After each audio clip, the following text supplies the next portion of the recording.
think this thing is on. Hey, okay. First of all, thanks so much for coming to the live stream. This is my first one. I really hope this is going. Can't guarantee it, but we'll get through it and we'll see how it goes.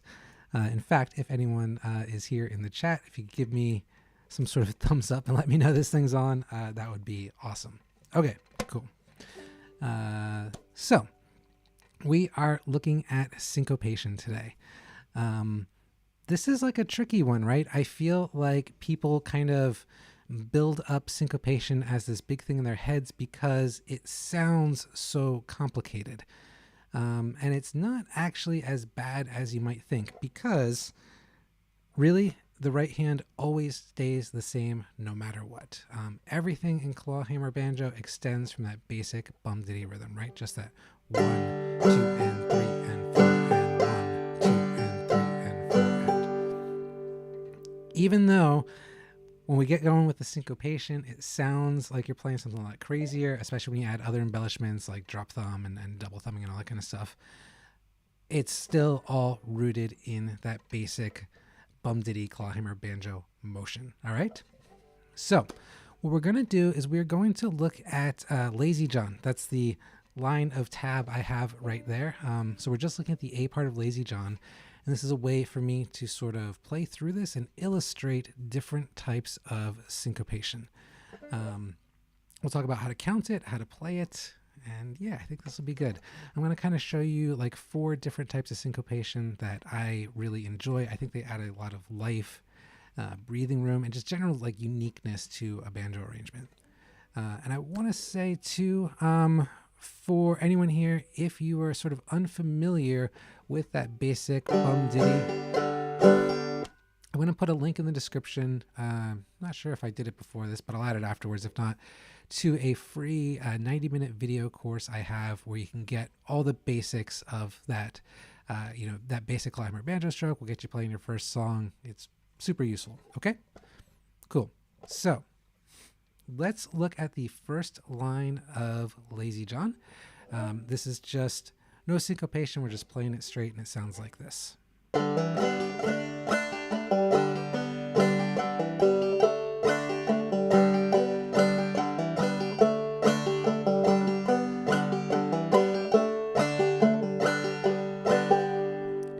Really simple there, right? And that's why this is such a great song to illustrate syncopation. Super simple melody, 2 chords. We generally play this song pretty slowly. Yeah, it's kind of perfect for our purposes here. So the first thing we're going to look at is the M skip. I learned about this from the Ken Perlman book, which, man, I always got this thing on my desk. Right here, Clawhammer style banjo. Always recommend it. Learn a ton from it. It's just a great technical book on the banjo. Always worth checking out. I think you can pick it up on Amazon for a few bucks. Do that. But anyway, he talks about the M skip in here. I think he's the guy that named it, and I really like it. All you need to think about with the M skip is remember that the Clawhammer Banjo motion stays exactly the same no matter what. The only thing we're doing differently is we're just skipping the downbeat. So we're just, when we go for a downbeat on one of our notes, usually we do it on a brush stroke. We just move our fingers right past the string. We still set our thumb on the 5th, but we just miss the note. I'm sure we've all done it plenty of times by accident. Here we're doing it on purpose, kind of for effect. So to sort of illustrate how this would work in Lazy John, we're just going to skip the brush stroke. So I'm going to count out that first measure. We'll play it straight, and then I will skip the brush stroke and count it out as well. And so you can see how that works. So we're just doing 1 and 2 and 3 and 4 and 1 and 2 and 3 and 4 and, right? Now we're just going to do the M skip, where we skip the brush stroke on the 4th beat. We still make that hammer motion. We still sink our thumb into the 5th string. We just brush past the strings without actually playing them. Okay? So it's going to go 1 and 2 and 3, 4 and 1 and 2 and 3, 4 and, right? not too bad when you break it down like that, even though this can really sound pretty fancy and add a lot of effect to a song. The way I really like to use M-skips is to sort of add breathing room to a song. So when things are feeling dense and I kind of want that sparser feel, just dropping out some of the brushstrokes this way can really add just a lot of room to the song. So if we look at the second line of this tab, what I've done here, can we see that? Cool, okay. What I've done here is it just dropped out every brushstroke. So when we play this, it's going to sound like this.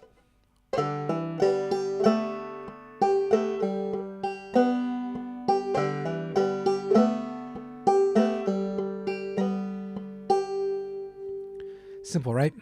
It can feel a little intimidating at first, but if we just play it slowly with a metronome and sort of keep that basic motion going, it's really not bad.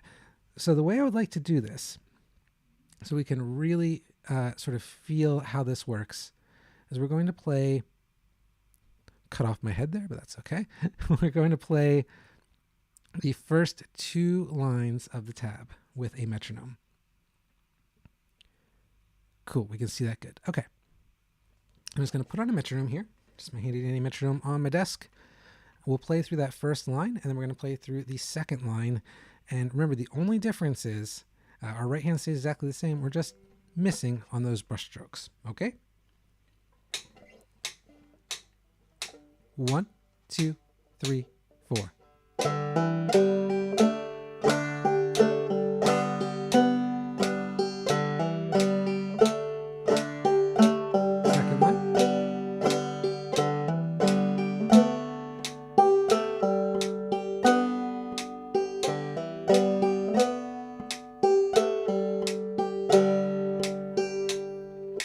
Yeah, not too bad, right?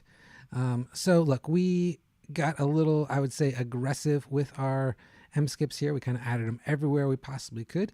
You probably wouldn't want to do that in real life, but this is a great way to sort of illustrate the that M-skip syncopated rhythm here. We do like the sound of the brushstrokes, right? We just want to drop them out a little bit.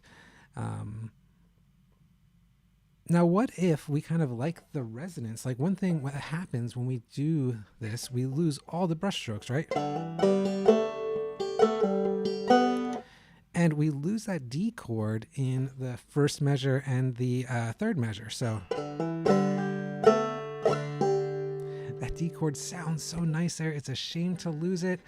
We don't have to choose between sort of the syncopated feel and the brushstroke. So what we can do is we can shift the brushstroke back one beat.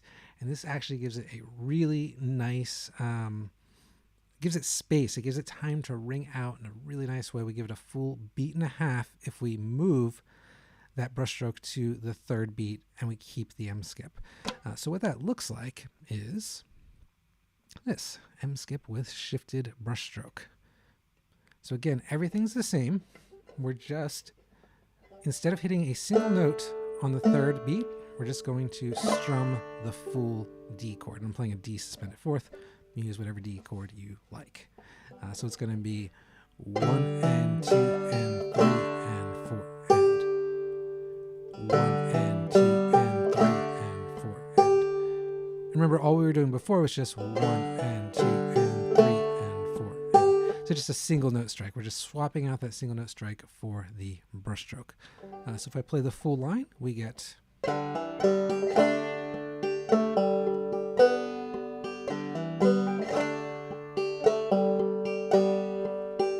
Yeah, it's really nice, right? We just get that nice resonant ringing D chord. Don't be afraid to really slow down your brushstroke a little bit. Emphasize those notes. Is going to sound really good. Okay, so let's try this one with a metronome.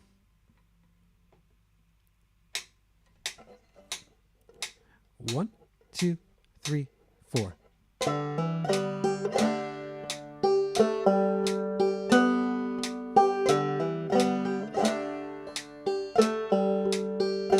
Again.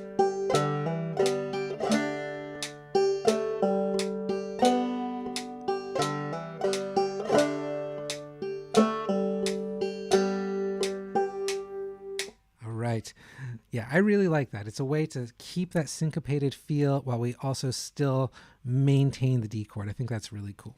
Okay, so the next thing we want to think about is what are we doing with our thumb? Well, so far, we're always just keeping it on the fifth. We don't have to do this. We can put our thumb when we miss the beat. We didn't really put our thumb on any string, right? This is basically a slight variation of a drop thumb.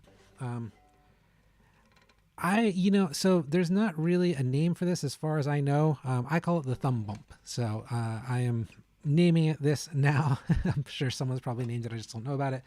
In that book where they talk about it, I think it's just called Syncopation Type 2. That's kind of boring. We're going to call it the thumb bump. So essentially what we're doing is when we come in for that missed brushstroke on the M skip, we're just going to sink our thumb into a different string. This is exactly what you would do if you were going for a drop thumb.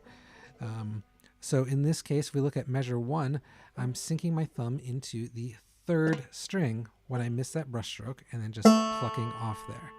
So what that sounds like is just 1 and 2 and 3 and 4 and, right? We could play that as a drop thumb. You can almost think about it as a skipped drop thumb. So it would be 1 and 2 and 3, or hold on, yeah, 1 and 2 and 3. Yeah, so we'd hit that second string at the second fret and then pluck off on the third. But this actually is a little easier than a drop thumb. So if you're not super comfortable with a drop thumb, this is almost a good stepping stone to playing the drop thumb, where we actually skip, so you don't have to worry about your index finger striking accuracy. You just kind of have to worry about getting your thumb where it's going. You don't really have to worry about muting any notes or anything there. So just...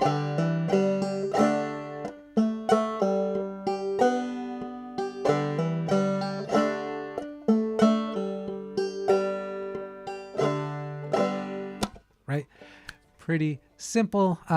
We just kind of have to think about where we want to plant our thumb. We have a choice. It doesn't always have to be on the fifth string. That said, if you find yourself having a lot of trouble, the fifth string's always going to sound good. There's never a problem with sticking to the fifth string. We just get a little more expressiveness when we can actually sort of consciously think about where we want our thumb pluck to be. So again, let's play this twice through with a metronome. 1, 2, 3, 4.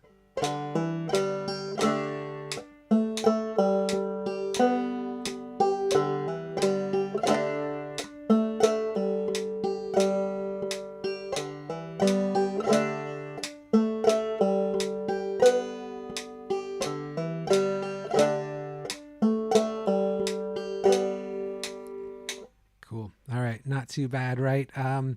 You just sort of have to consciously think where you're planting your thumb and you'll do just fine.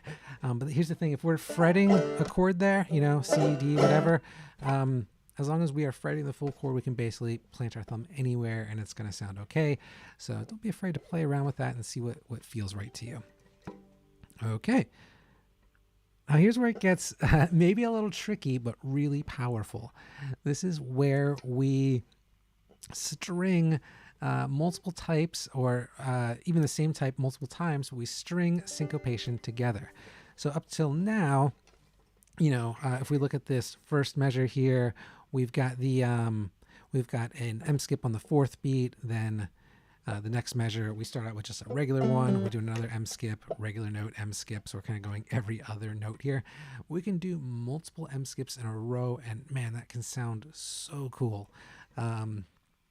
So this might be a little tricky to count, but the thing you need to remember, again, I have to emphasize, is that claw hammer motion stays the same, even though what we're playing can sound pretty funky, right? It sounds like we're just playing these off beats. It's confusing maybe, but it sounds so good. And as long as we kind of use our arm as a metronome, and we're using that feeling of the forearm on the edge of the banjo, the thumb impacting the string on every stroke, it's going to sound great, okay?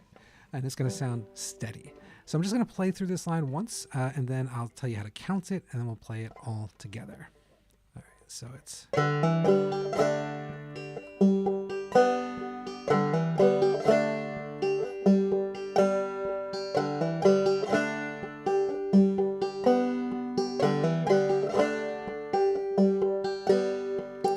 I just think it gives it such a nice, like, sparse, modern feel.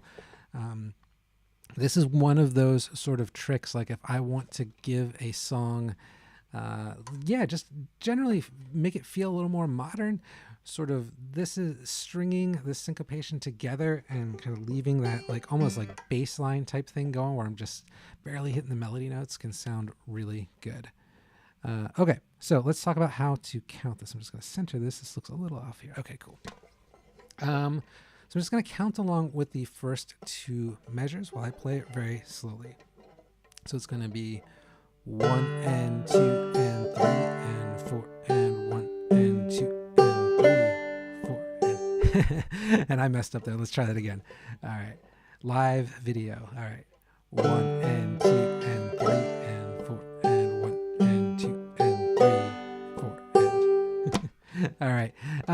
So again, like that, if you notice that motion, like watch my right hand. I'm going to do this one more time. Watch my right hand and just see that motion stays like I could be hitting every note here. You really can't tell I'm doing anything different.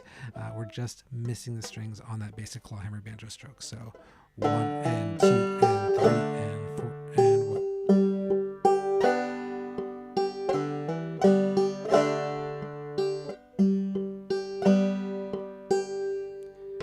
I gotta say, little aside here. My first live stream, I feel like I'm messing up surprisingly little.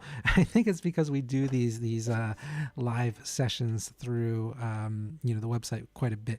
If you do want to check those out, they're at banjoskills.com. Just sign up for the mailing list; you'll find out about them. But they're a lot of fun. We do them every week, sometimes twice a week. So please join us there. Okay. Anyway, let's play this with a metronome. We're just going to play it twice through. 1, 2, 3, 4.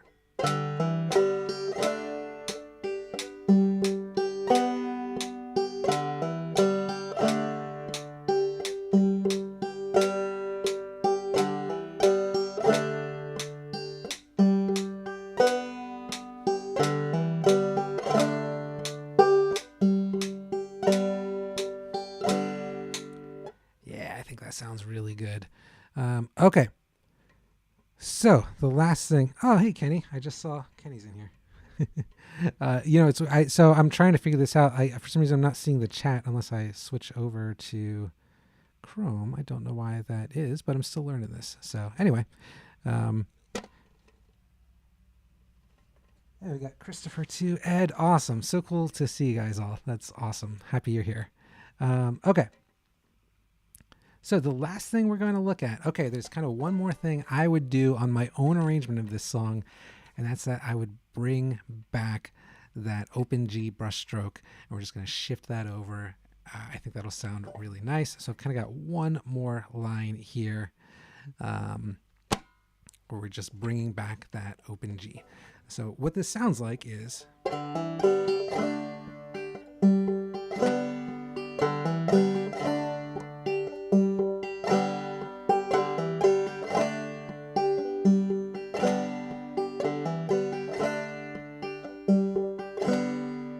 nice, right? I feel like it has that lazy feel. Like for a song like Lazy John, I think that's that cool, minimal, just laid back, lots of nice sort of breezy brush strokes in there. I think that sounds really cool. Let's just play through that one time with the metronome, and then we'll get you out of here. By the way, I also want to mention I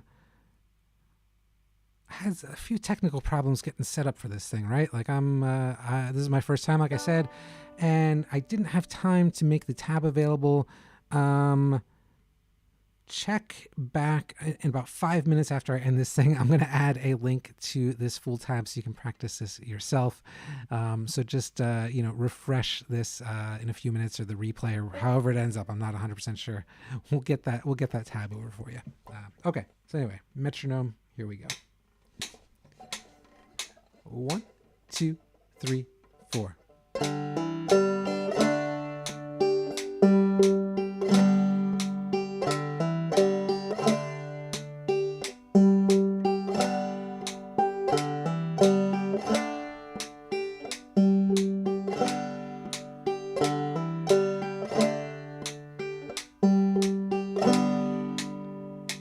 All right.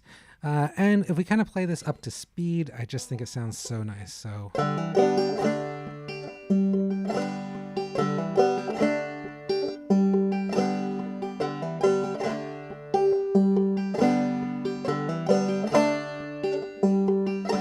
Yeah, really cool. I like that quite a bit. Okay, so we are about to wrap up. Hey, Tom, good to see you. I want to check quickly if anyone has any questions. Throw them in the chat. Otherwise, we will wrap up. Now, I'll tell you, I just learned that this thing has like a 30-second delay on it. So what I'm going to do is I'm going to play through this song one time, and then we'll see how it goes. So if anyone, I'm going to play this song one time. If anyone has any questions on syncopation, just drop them in the chat, and I will answer them when the song's over.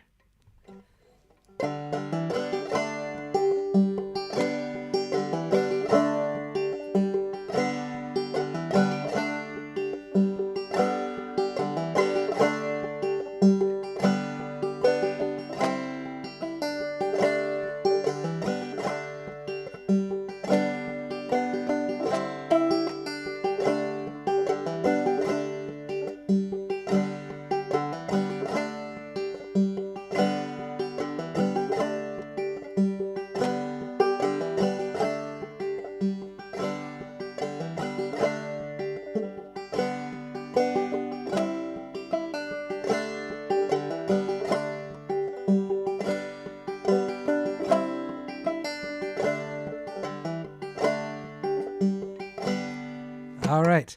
See if anyone has any questions, or that may have been the outro. All right. Yeah, no questions. So cool to see you all here. This is a lot of fun. I really appreciate you taking the time to check out the live stream. Like I said, in a few minutes, check the description. I will have a link to this tab that you can just download from there. Otherwise, yeah, thanks, guys. And I will see you next week with either a live stream or a regular video. I gotta say, I had fun, so maybe we'll do some more live streams. All right. See y'all.